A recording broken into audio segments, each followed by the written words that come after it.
Now on 105.9 FM and streaming worldwide on the WMAL app. O'Connor and Company. It's 8:06 here on O'Connor and Company. Coming up in 60 minutes, we hand it off to Chris Plant. A good reminder that we have a 4-hour program starting at 5 a.m.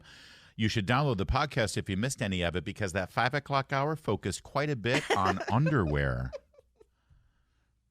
Right? And that's something you want to podcast.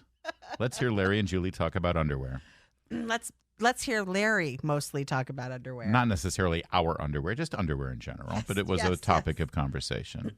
Again, there's a poll out. I am merely trying to promote our digital platforms and the podcast available everywhere that you podcast O'Connor and Company. Coming up in 30 minutes, Sean Kennedy, Virginians for Safe Communities. I'm Larry O'Connor. She's Julie Gunlock. And joining us right now for a very, very high-profile week on Capitol Hill, Congressman Andy Biggs of Arizona. Representative Biggs, thanks for joining us. My pleasure, Larry and Julie. Good to be with you. So we're looking at potentially a blockbuster week of hearings focusing on Hunter Biden, Anthony Fauci, and the beginning, hopefully, of the impeachment process of Homeland Security Secretary Alejandro Mayorkas. Take your pick, or all three of them, Congressman Biggs. What are you hoping to achieve here, and what will Republicans not just talk about, what will Republicans actually do with regard to those three gentlemen? Okay, so let's take Hunter Biden first. With Hunter Biden, I sit on both these committees, Judiciary Oversight, going to do the initial resolutions of the contempt hearing of Hunter Biden. I think we're gonna find him in contempt. It should probably be unanimous in both those committees. It'll then come to the floor by the end of the week, and that is to hold him in contempt and refer him to Department of Justice for prosecution. Cool. Can I a quick follow up on that? The contempt, of course, is because he refused a subpoena of your committee. We now know that, first of all, his father, President Joe Biden, knew something about what Hunter Biden was going to do that day with regard to ignoring the committee, the subpoena.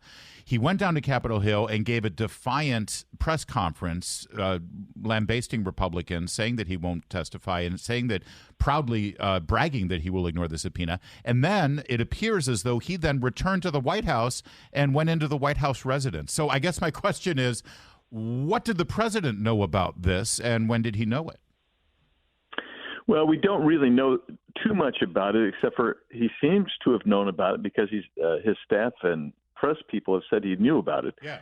And so that, did he aid and abet? Was he helping? Was he assisting? Was he encouraging him not to come to answer the subpoena? Was he obstructing justice? Those types of things. Those are questions that we're still trying to get answers to. I mean, the bottom line is he gave him succor by allowing him to come back to the White House and probably took him to the White House canteen for a little hot cocoa to feel better. Or they continue to crawl around the floor to look for that little bag of white powder. Congressman Big, let's move on to Anthony Fauci and Alejandro Mayorkas. Okay, so Fauci, he's got 2 days of hearings scheduled, is my understanding. More depositions, I should say depositions, not hearings, where he's going to be really put through some paces because we think he's lied. We think he's been, actually, in my opinion, he has basically done more to harm a nation than many in the history of this world. And he was lying, and he's been inconsistent. And there's going to be a pretty rough hearing, is my understanding. The deposition is going to be pretty all-encompassing with regard to his role in trying to bring control to himself and aggrandizement and the lies that go with it. So there's a lot there with Anthony Fauci. And then Mayorkas. With Mayorkas, he'll be there perhaps, but it is in the Homeland Security Committee. I believe they're going to vote to do an impeachment referral to the whole House. I've looked at the evidence, obviously, on Mayorkas for a long time. And, just coming back from the border, I was at the border a couple of times over the break. It is worse than ever, and it is deliberate. This cannot be anything short of willful attempt to destroy our sovereignty by destroying our border. So I think that he's going to be there'll be an impeachment referral that comes out of Homeland Security this week as well. I want to ask you about another case that made news this week. One of the co-defendants in the Georgia election interference case alleged in a court filing on Monday that Fulton County District Attorney Fani Willis and Special Prosecutor Nathan Wade, who she hired, had engaged in a romantic relationship. You've introduced legislation to defund the Fulton County DA office. Can you comment on that new lawsuit, that new filing? Yeah, it's pretty consistent. It's obvious. I mean, Ms. Willis herself has made no real secret that this is a political witch hunt that she's engaged in. But I mean, when you have these kind of potential, let's say, conflict of interest improprieties that are going on there, being able to have this type of relationship means you might have some kind of, extra hold to basically defy a kind of objective approach that you might otherwise have. It's really a problem for a prosecutorial agency. So I think it's just one more arrow in the quiver against Fani Willis. We're speaking with Representative Andy Biggs of Arizona. Congressman Biggs, you were part of the challenge of Speaker Kevin McCarthy at the beginning of this congressional session. And, of course, we know how his speakership ended up. We now have Speaker Mike Johnson, and he has announced that he appears to have reached some agreement with funding the government and moving forward with a budget. What is your opinion on the details of this agreement that you know of? Well, we've looked at it, and actually it's not very good. I mean, most Republicans voted against that debt ceiling deal that Kevin McCarthy put together, and this funding package going forward is based on that deal, which took away, as everybody should remember, it actually eliminated the debt ceiling. So, and that led to, and his reliance on Democrat votes to get that done led to his ouster as Speaker. Do you anticipate, if that goes the same way with Mike Johnson, that his speakership is in jeopardy? I don't know if I would say it's teetering. I know a lot of people were chattering over the weekend as soon as that was announced. They were incredibly upset by it because not only do you have the same levels of the FRA, what you have is actually with the side deals and everything else that they have, you actually go well above that. And then they have the audacity to say that they're actually cutting spending. Well, that's a pretty bizarre notion when you consider that they're also going to lay somewhere in the next few weeks a $110 billion supplemental on. So they're going to claim that they have a $30 billion net savings, which isn't accurate, by the way.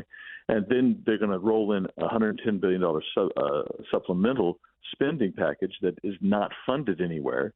So you have, even if you give them the best case scenario for them, you have a net $80 billion addition to your structural deficit, and which goes to your national debt bottom line. So people are really not happy about it. There's also, there was a lot of bravado at the border last week where they were saying, "Hey, look, we're going to use our leverage with the funding package to get something done on the border. We want to make sure something's done on the border."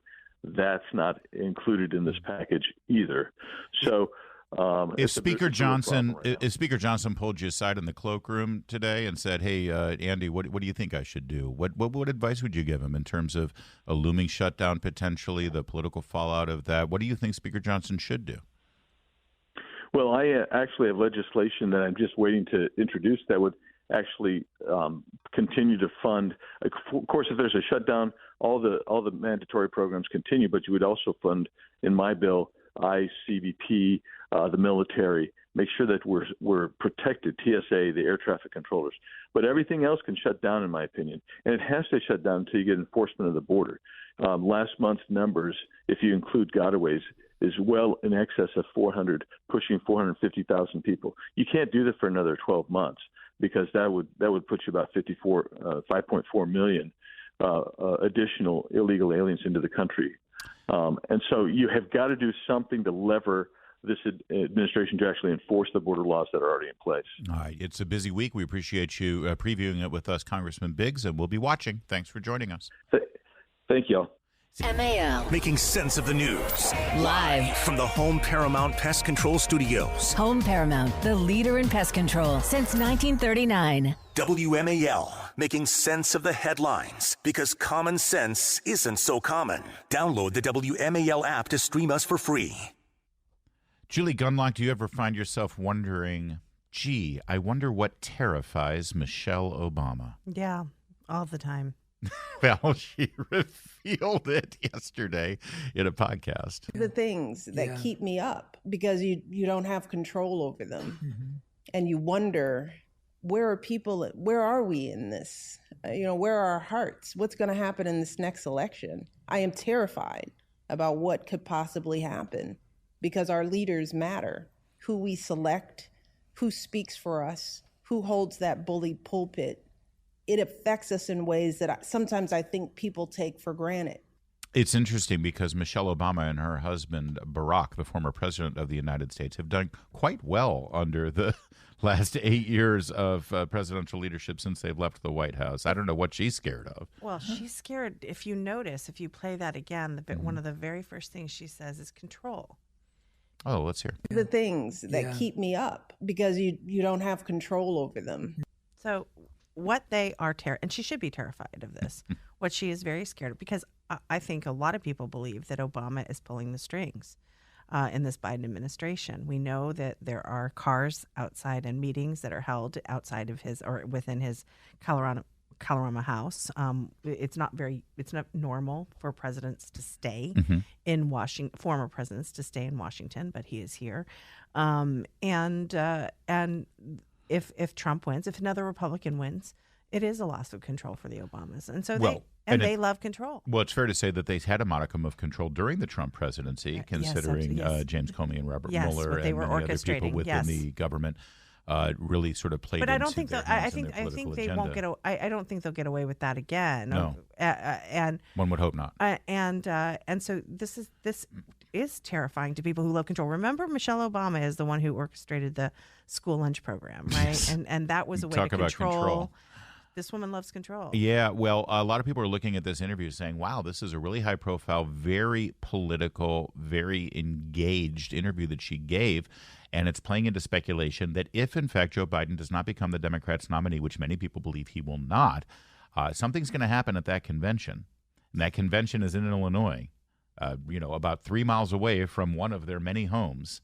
One wonders if Michelle Obama will be the one that they choose so that they can maintain control. I will never believe this is going to happen. Well, let's listen to a little bit more.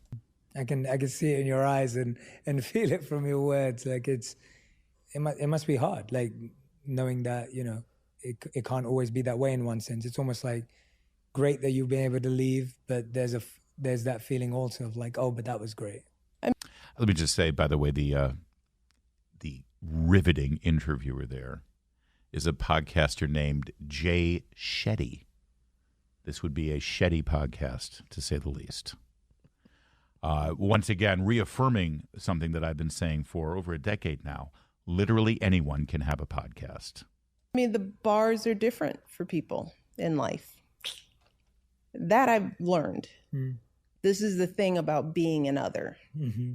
Oh. You learn how to be excellent all the time. She's an other. She's so full of herself. She graduated from Princeton. Right. She's had a high-profile, well-paid job her entire career. She was First Lady of the United States. Right. She's worth over $80 million. Yeah, she's so egotistical, too, because she says you have to be excellent all the time, which is right there. She's inferring, I'm excellent all the time. Yes, right. When you're an other like me, you have to be perfect. Excellent.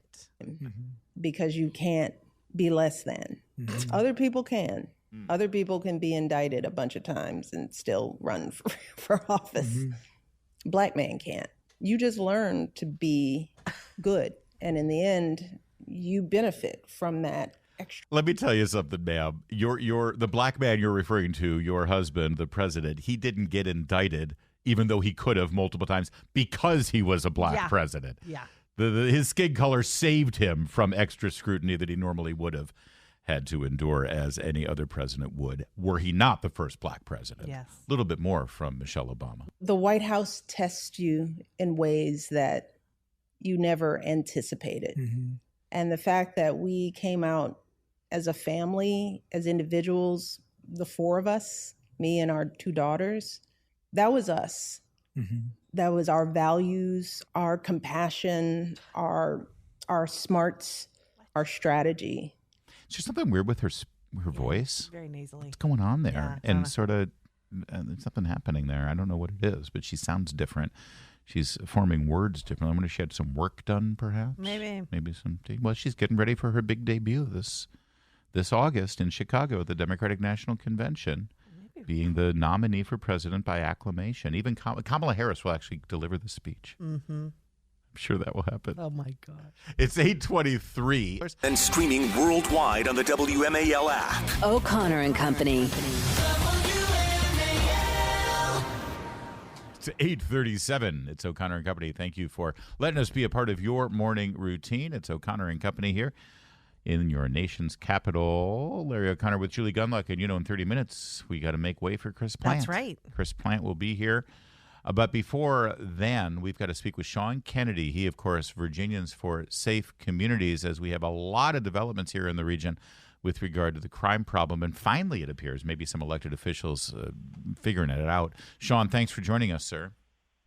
Thank you for having me. First, let's start with Arlington, Virginia, as the brand new chair of the county board called out their Commonwealth's attorney, the Soros-backed Parissa Dengani-Tafti, for letting criminals walk the streets. By the way, it should be pointed out that this chair is a Democrat. So are we starting to see some kind of action here within the party?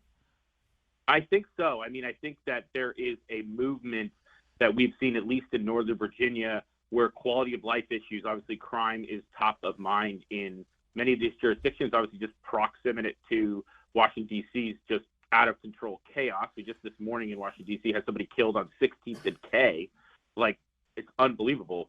That's, a couple blocks from the White House, if anyone doesn't know that. Yeah. And that has, permeated the mind. So when we see all these incidents across the region, especially in Northern Virginia, which had been very safe, people get concerned. So in Loudoun County earlier in the last couple of years, we saw the Democratic chair there, Phyllis Randall, and others that are Democrats on the county board, call out Buddha Bibarai, who was defeated. Yay. And we obviously have seen some criticism from the Democrats here in Fairfax with Steve Descano, privately and very tepidly, but publicly. And now the incoming chairwoman of Arlington, Virginia. Arlington, Virginia, by the way, voted 80% for Joe Biden. Yeah. This is not a bastion of old Virginia. This is a very liberal place. It makes Montgomery County blush in some respects. And this woman has been very involved in the Democratic Party in Arlington for years, Libby Garvey, and now was elected by her colleagues, which I think says a lot, because she wasn't elected just by the voters, but the consensus among the Arlington County Board, which is very liberal itself, was to put Libby Garvey in a position to oversee both the county police, and in this case, funding the Commonwealth's attorney. And that's what's important here. This criticism is not meaningless.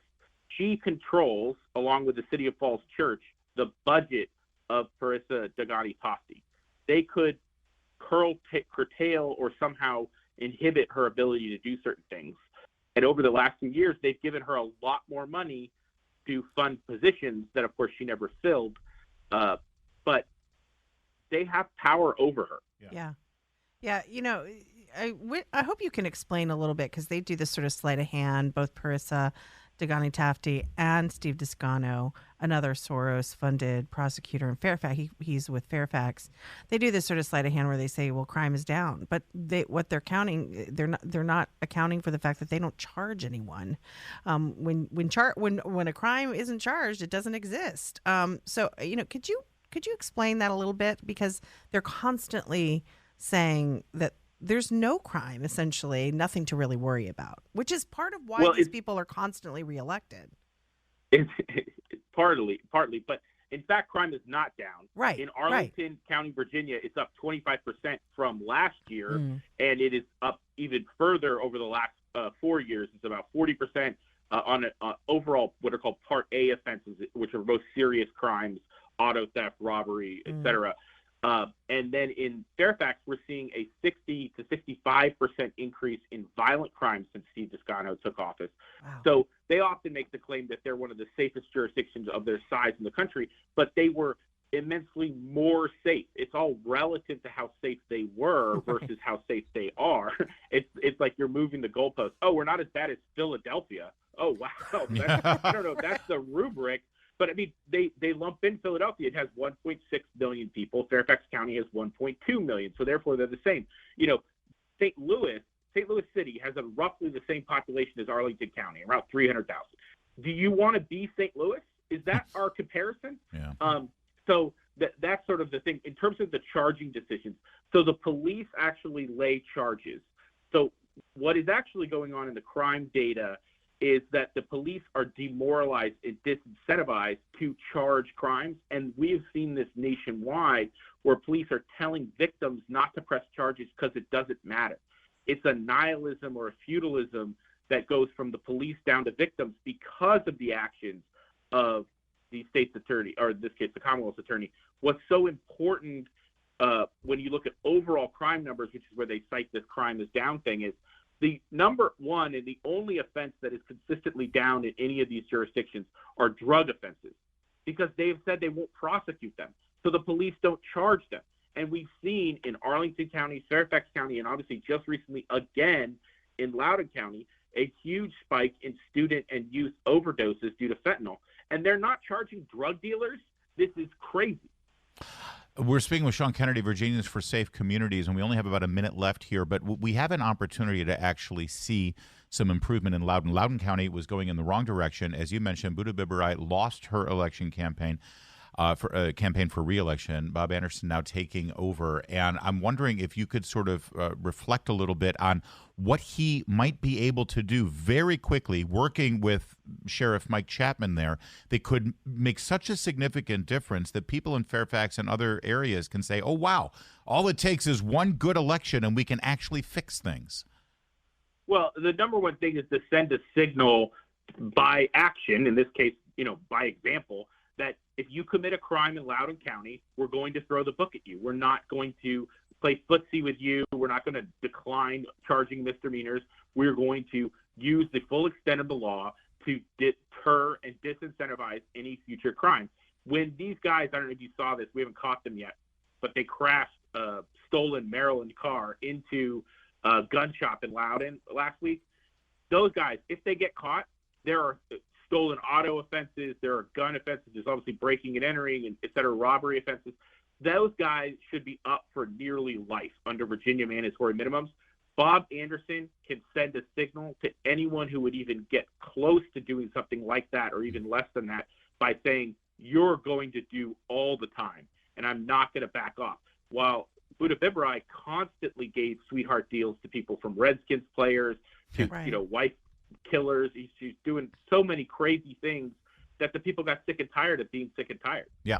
All right. Well, let's see this happen. This will be a fascinating experiment to see from one county to the next what a difference an election going one direction can make. And then hopefully Northern Virginia voters will learn a lesson. Thanks, Sean Kennedy. Good to talk with you. Thank you. It's 8:40. Oh, my gosh. Julie, it's been almost 4 hours since I've mentioned that the Michigan Wolverines are the national champions in football.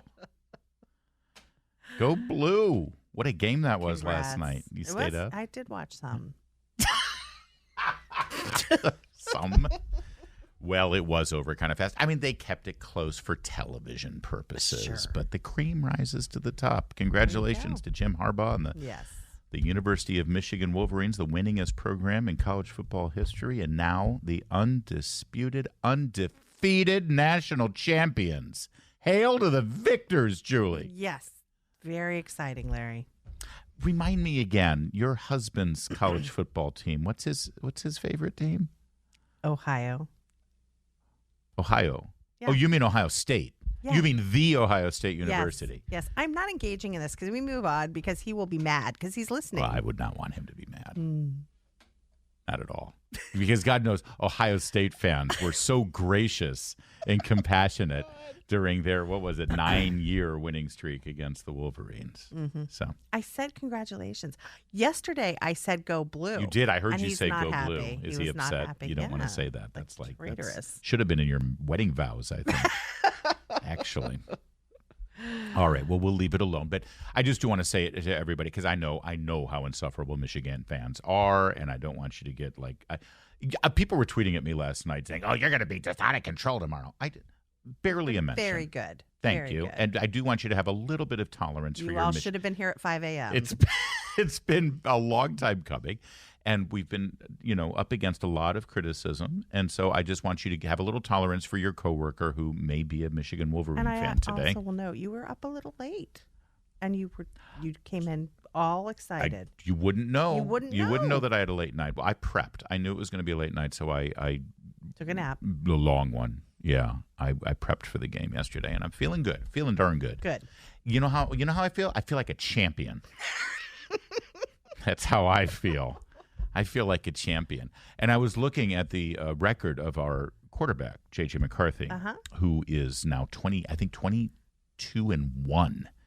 in the last 3 years of his career there at the University of Michigan. And he could be coming back, by the way, from one more year. He hasn't decided yet. He might follow Jim Harbaugh to the pros and come to the Commanders. See, he would be our quarterback, and Jim Harbaugh could be our coach. How great would that be? Super. And I was looking at his record, and it said, 22-1, national championship, and 3-0 against the Ohio State Buckeyes. I don't know. It is. It's funny, isn't it? It's funny when Michigan beats Ohio State.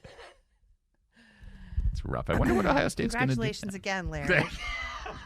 All right, I'll stop. But thank you for all of the well-wishers who were excited for me because they know how long it's been for me and every Michigan fan. It's been since 1997. You mentioned that several times. So thank you very much for being tolerant and supportive of our joy today. That's our wrap, Julie Gunlock. Tomorrow, no Michigan talk, I promise. Right, sure. No, but thank you very much. Chris Plant is here. Chris, we talked about Michelle Obama quite a bit this morning. You're from Chicago. Do you have any inside information about her history and background? Well, her arms actually are Larry Holmes's arms. They used to belong to Larry Holmes. I don't know if impressive. you're aware of that. Well, she's very fit. Yeah, very fit. She used to work as a tow truck in the city of Chicago. I didn't know that. Yeah. See, this is the insight we come to the Chris Plant Show for. That's right. It's a little Chicago inside information. She's an other, She said that. She said, when you're an other like us. Is that right? Did you hear that? Yeah. Like man, woman, or I'm not sure other. what exactly she meant. Yeah. And I know you played Joan Rivers, my favorite Joan Rivers soundbite, talking about Michelle Obama. Everybody knows she's a tranny. Right? Everybody knows it. Come on. Who Who doesn't know that? A what? She also said Barack Obama was our first gay president.